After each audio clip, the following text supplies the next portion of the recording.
So we are continuing our theme for the month, which is being in relationship.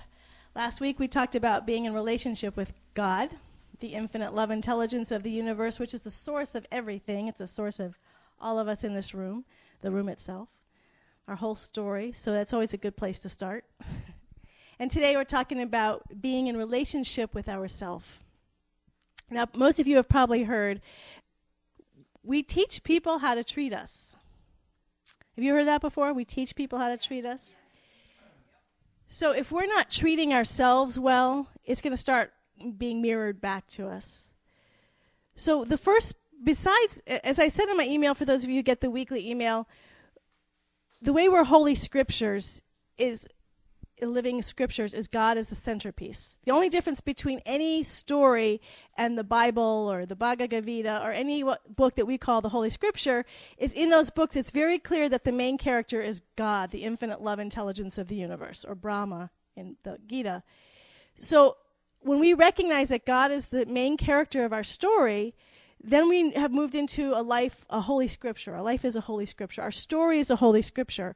But it's a really boring story if it's just about absolute love, peace, harmony, and joy, and it's just isness, because there's not much to write. What brings the story alive is the other main character, who and what this infinite love intelligence is creating through and as and in relationship with. And that begins with us. So for every one of us, we have two main characters in our story. It's the infinite love intelligence of the universe and ourselves. So the question is how much are you nurturing your awareness of the main character, the main part you are playing in your story? I think a lot of times our attention goes out there at all our demands, our family's demands, our work demands, our just survival demands, financial demands, physical health demands. And even the physical health is taking care of ourselves, but it could be done in sort of a mechanical way. But do we really take time to get to know who we are? Do we really take time to listen to what is wanting to be said in us? You know, I have a friend, she used to do this, this is years ago, she did inner child work. And when she did her inner child work, she would dialogue with the little girl inside her. And for me, that's almost dialoguing with our human self. We're just listening to that voice that often doesn't get listened to, just our individual self. So she does this, whenever she did this dialogue and whenever she'd really give herself to it, it was amazing to see it start reflecting in the external world. Everything would start shifting, these miracles would happen, but she couldn't keep up with it, because then life would take over, and that life always seemed more important than taking time to spend listening to herself. Because to me, doing inner child work is, in essence, listening to ourselves, giving a voice to ourselves and listening to ourselves. So the question is are you taking time in your day to listen to yourself? And this isn't just once or twice. This is a daily practice that we want to do, that ourself, we're the main character besides God. So we do our spiritual practices, we pray, but we also are giving ourselves to ourselves. So for me, that looks like journaling every day. And I journal I'm giving voice every single day to whatever is going on with me humanly. So it's about becoming very intimate with how our thinking, how our thought patterns are on a daily level, when it can be awfully mundane, when it doesn't seem like anything dramatic has happened. And yet we want to stay intimate with ourself. We want to stay in a close, intimate relationship, nurturing and loving ourselves. Right? Right? And then we have the challenging parts of ourselves, those parts of ourselves that we don't like, the weaknesses. We call them shadow side, and really the shadow side are just our weaknesses. Ginger pointed me out yesterday to a blog that Elizabeth Gilbert wrote, and it was about loving all of ourselves.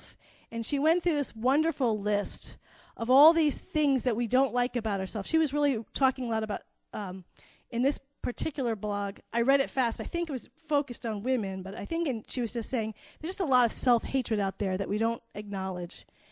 And she went through this, and so she was saying, what if we just acknowledged that it wasn't going to go away, that we just can't fix everything so everything's perfect, but we can love ourselves and we can love the dark side. So every time I'm judgmental, oh, I love that part of me, I love you. To the part of me that's judgmental, to the part of me that's impatient, I love you. To the part of me that's condemning, I love you. To the part of me that gets angry, I love you. To the part of me that gets sad, I love you. To the part of me that just gets irritated over small things, I love you.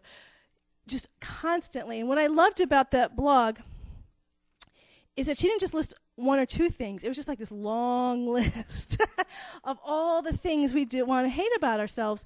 And what was interesting is how many people responded, because I think we own these things, but in fact, everyone, when you're reading through the list, like, oh yeah, I've thought that, I felt that, I've experienced that, I've done that, and all these sort of negative things, and they're around us all of the time. And she's just saying, acknowledge it as it's happening. This isn't just a one-time deal. I think this is where sometimes we get confused. We think it's a one-time workshop kind of deal. It's a daily practice. If we're going to integrate and really love ourselves, we have to love the darker side or the weakness side too. I love you. I love you. Now in Vipassana meditation, you're witnessing that. You're just noticing, you'll notice everything arising, and including the negative things, and we don't push it away, we don't try to fix it, we witness it. What I like about what she's talking about is taking a step further and saying, I love you. It's actively participating and saying, I love you. We're giving it positive, deep, loving energy. And it's through this that we start to integrate all aspects of our being. So when we say loving ourselves, really getting to know ourselves, getting to know our passions, getting to know why we do things, our patterns, it's all coming from a place of love. And that's what this whole journey is about, is to know that every aspect of our life is love. One of the other things that I notice with people is when we have to make a decision, little decisions, big decisions. And what I think happens, not all the time, but sometimes in the back of our mind is we think, okay, let's say I have this decision and this decision. I'm going to get, which decision am I going to be more right with? And if I'm more right, I'm going to receive more love. We have to know that there's no decision that we can make where we're not loved. I will get just as much love making this decision as I get making this decision, or if I'm here. All the love that has ever been and ever will be is right here and right now. There's no more love tomorrow. There's no more love with another decision. So we don't make decisions to find more love. And it's impossible to make a wrong decision. I think that's something that's so hard for us to get. It's impossible to make a wrong decision, to make a mistake that would take us away from God. There is nothing we could ever do, say, think, or act that would take us away from God. What can do is block our own receptivity to it.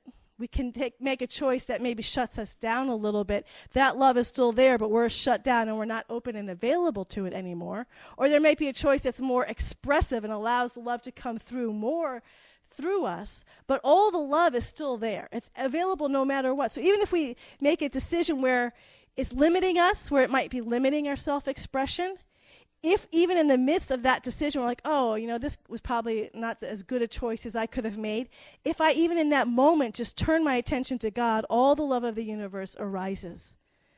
This universe is for us completely, every one of us. There's nothing against us. Everything is evolving and bringing us closer to our fullest and highest potential. So we want to be in relationship with ourselves by listening and communicating with ourselves. We want to be able to see not only our strengths but our weaknesses and love that as well, to integrate that into our life. We want to open ourselves to all possibilities without fear. That's why so much we see, the reason why I think we say fear is the opposite of love is because fear we constrict. I think fear is a fear that we can't have. But if we realize it all has already been given, then there's nothing to fear. The last thing I would like to invite us to do is to delight. I love that reading. To delight in ourselves. And that's to laugh at ourselves. To be able to make fun of ourselves. And I don't mean make fun of ourselves in a negative way, like, oh, I'm such an idiot, ha, ha, ha, ha. Not that type of making fun of ourselves. but not taking ourselves so seriously. And often that's our strengths. We sometimes take our strengths so seriously, but this is a beautiful and fun and delightful life that doesn't need to be so serious. Reverend Michael was someone who always used to say this, and he lived it too. I remember when we were at when I was at Agape, they had every year they have this annual big banquet where everyone gets dressed to the nines, and we have dinner, and there's a talent show that the community puts on, followed by a dance, and it's in a hotel. It's a big event.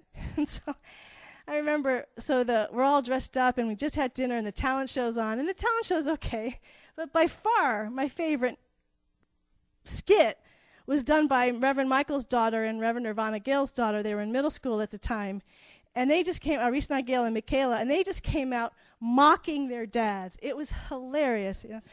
I feel the consciousness moving through my soul. And we were just all laughing, and he was laughing. It's his greatest strength the way he preaches, but he could totally laugh at himself as his daughters are up there. Their daughters are up there totally, and they were just pretending to have a regular conversation, but with this big preaching style, and it was hilarious. But it was done from love. It was clear that they weren't trying to put their fathers down or make fun. They love their dads. They're just having fun. And I think as we spend time with ourselves and get to know ourselves and love ourselves, we'll start to delight and have fun with ourselves. And I love what Reverend Michael said. If you can't think of something to make fun of yourself about, ask your friends. They'll be the first ones to tell you, well, you always do this.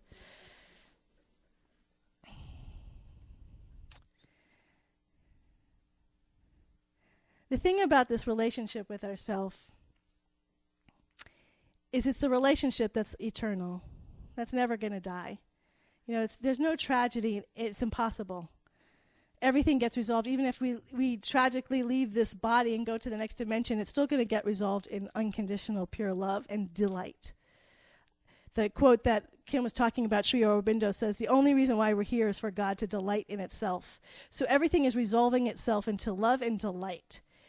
And I say that because one of the things we also hear is, I think is sort of epidemic, is this loneliness. Whether you're in a relationship or not in a relationship, is this feeling of, I just need that person who's going to meet my soul, who's going to be able to hear me and feel what my heart, and I'm not going to feel so lonely in this world. And I think there are people who have that and are very happy, but I also want to say that even that is temporary. That partner is going to leave to pass on someday to the next dimension, or sometimes separate is for a while and then it ends. And no matter what, your partner isn't with you all of the time. That if I get so dependent on Jack for my intimacy, then I'm going to need him to be around me and in me with me all the time for me to feel that intimacy. I love Rainier Rilke. How do you say his name? Rainier Maria Rilke, who wrote a letter to a young poet. Are you familiar with him? Yeah, he's beautiful. In fact, if you want to get the most beautiful book, get his Letters to a Young Poet. It's very, very short, very beautiful. And one of the things he basically says over and over is, guard your solitude. Love your solitude. And in your solitude, you may feel deep pain, but allow it to come up, to feel it. Don't run from it. It's I love you pain, but also just allowing it to just be there without having to escape it. And then you also will discover the great joy of being in relationship with yourself. And he says this even to couples, that couples need to protect each other's solitude. Because ultimately, I am in relationship with myself long before I'm in relationship with Jack.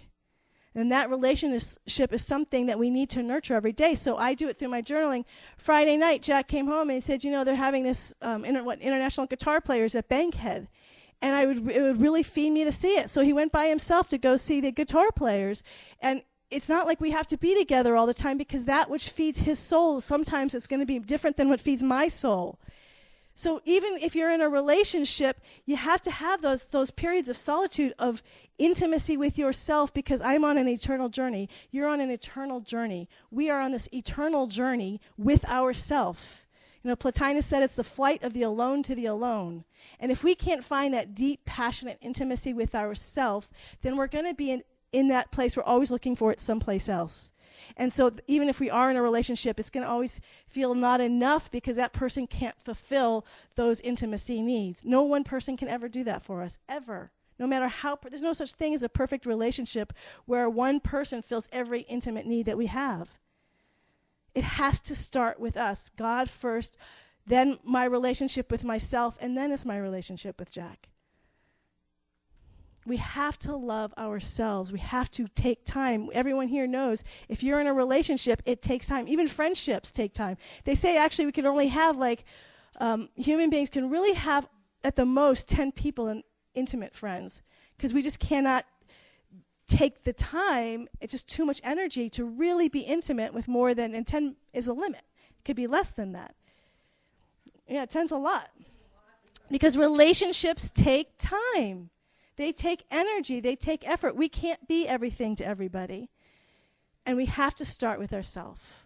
We have to take time every day for ourselves. And no matter if everyone else is in our face, our kids, our parents, our siblings, work, you've got to do this, money, survival, take time for yourself. Make yourself that important.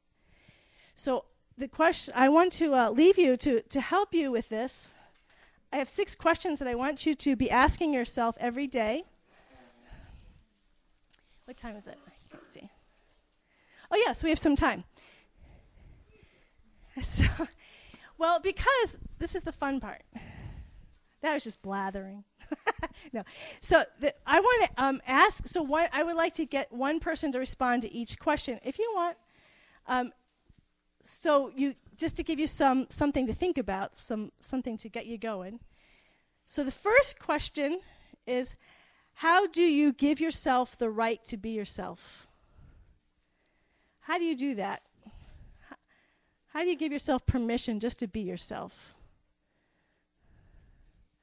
Does anyone have any thoughts about that?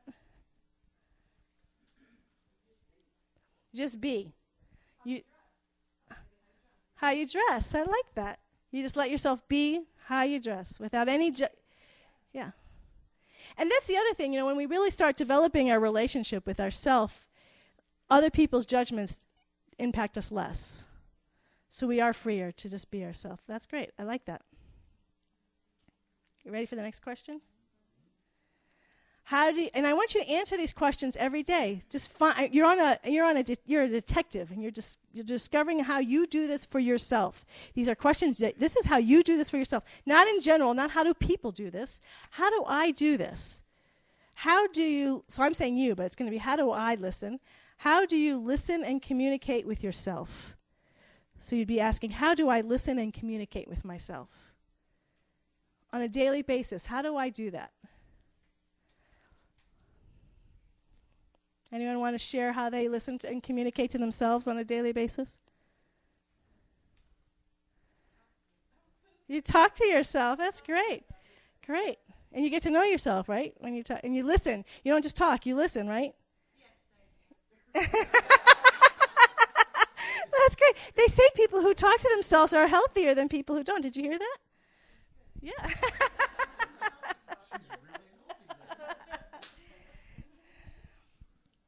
Okay, the third question is, how are you a guiding light to yourself? Or put in the I form, how am I a guiding light to myself? How do you guide yourself on a daily basis? Anyone want to share how you guide yourself? I try to listen to my higher self. You listen? Yeah. So she said she listens to herself. I'm going to take I'm going to take the try out though. You listen to yourself, to your higher self after you're meditating, and from that meditation and listening, that is your guidance, how you guide yourself through the day. Awesome. When you remember. Every day you are worth it. Every one of you is worth it. I know I've told this story before, but you all know Anita Morjani. And that what I said when they said, what was the greatest gift you got from your for those of you who don't know, she had a near-death experience. And they asked her what was the most important thing that she learned. And prior to the near-death experience, her whole life had been about service, putting everybody else first. And the thing that she learned is that I have to put myself first because that's a place from which I give. And I actually have more to give if I put myself first. So after her near-death experience, every day she put herself first. That became the highest priority. That's like what she learned on the other side, is she was the highest priority. So I'm just saying that because, Teresa, I think you said something that a lot of people say, when I have time. And I think there has to become a point in our life where it's non-negotiable. If we're serious about being a beautiful light in the world for other people, as well as being in a passionate love story with ourselves, it has to be non-negotiable. We can't say when I have time or when it fits into my schedule. The schedule has to fit around us. We're the main character, not the story, not the plot line. It's us. Yeah? Oh, yeah.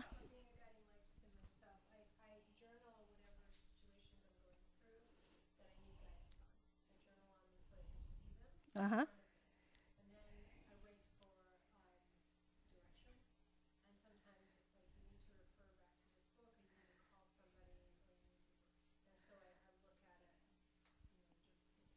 Great. So Ginger said she writes out whatever situation she's needing guidance on in her journaling, and after she writes it out and sees it, she listens to see what the guidance is, whether it's to look at a book or talk to a person, and follows through on that.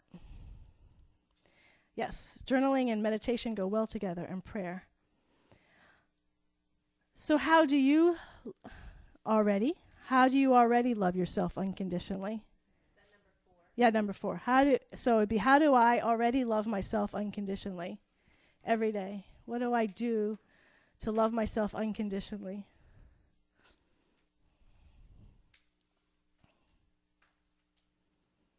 Anyone want to share?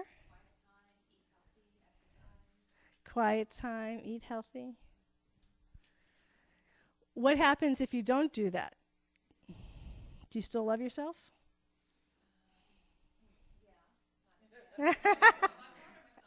Because that's the unconditional part, that you don't have to do those things to get the love.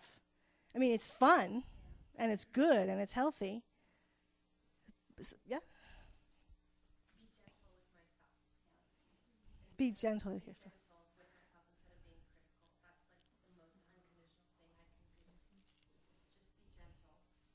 So Michelle's saying being gentle with yourself instead of being critical.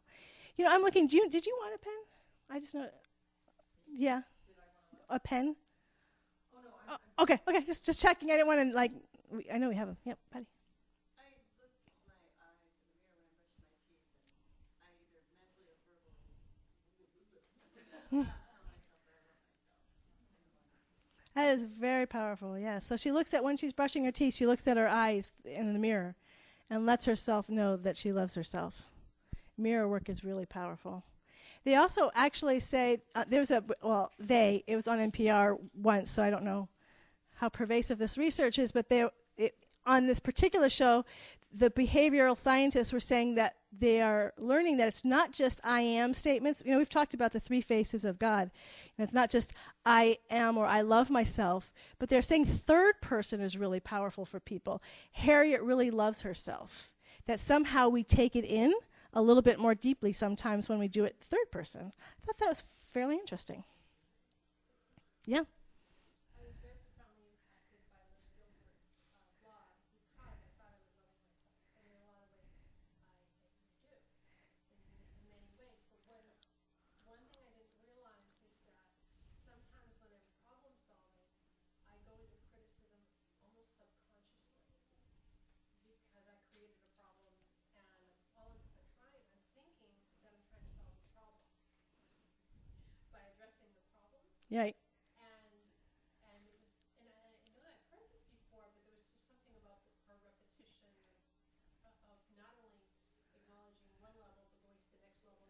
Yes. I realized, wow, if I have a problem, I love that problem that I created. Yeah, I love that. That gave me chills. And then I have it, whoop, whoop, Here, let me repeat it so for anyone who didn't hear it. So she was saying she also, if she would constrict a little bit if there's a problem that she's trying to solve, and to shift it to say, I love that I created, I love the problem that I created. Gives us a new way of being with it. I love that problem that I created.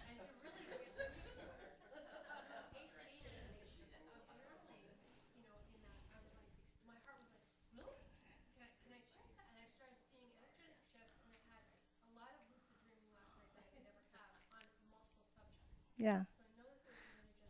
Yeah. Right. Self-blame. Right. Yes.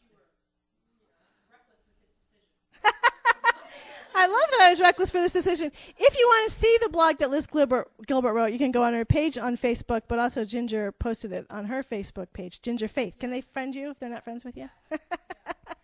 Ginger Faith. So it's a great blog, and it's very long, and it's the repetition. She just keeps going and going. It's like, all right, I really got to love everything, like every minutiae detail. It's very powerful. So I love that. I love the reckless part of me that created this problem. That's great. Yeah. I don't even know. Is there a name for the blog?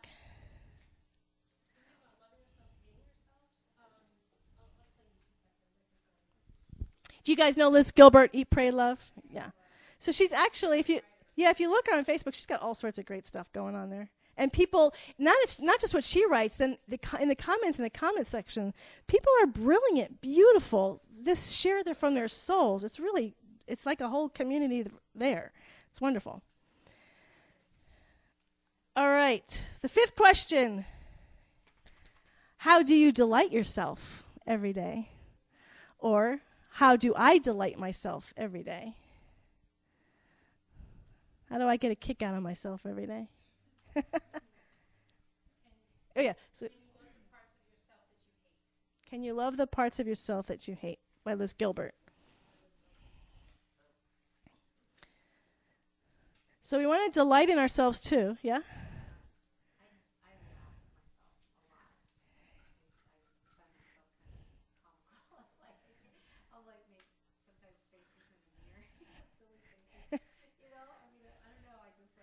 There's a playfulness.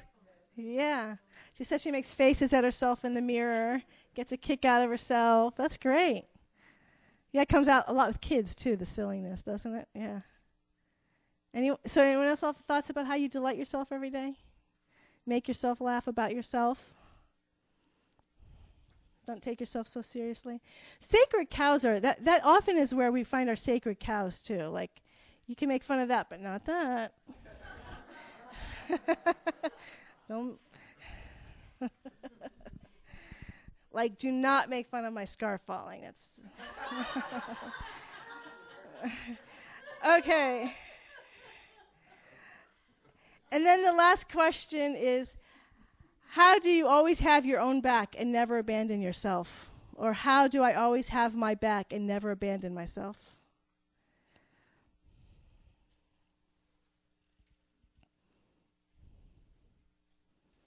Does someone have something where they know that they just don't abandon themselves? Yes. Victoria, right? Think of the alternatives. So tell me a little bit more about that. I don't think I fully get it. If this happens, what am I going to do with the result? How am I going to accomplish it even in spite of what's happening? So you're just sort of thinking of all the different ways to back yourself up, to know that you're good. Nice. Taking care of yourself. Right. Saying it so that, which means that you're there's we don't want to take ourselves too seriously, but at the same time we want to value what's going on, and that's the way you're valuing yourself. Yeah. And you organize your thoughts so that things, if they do go wrong, you're ready. You're there. Thank you. Yvonne. And I was just thinking about this morning for my son, but what is I asked myself, what is the worst thing that could happen?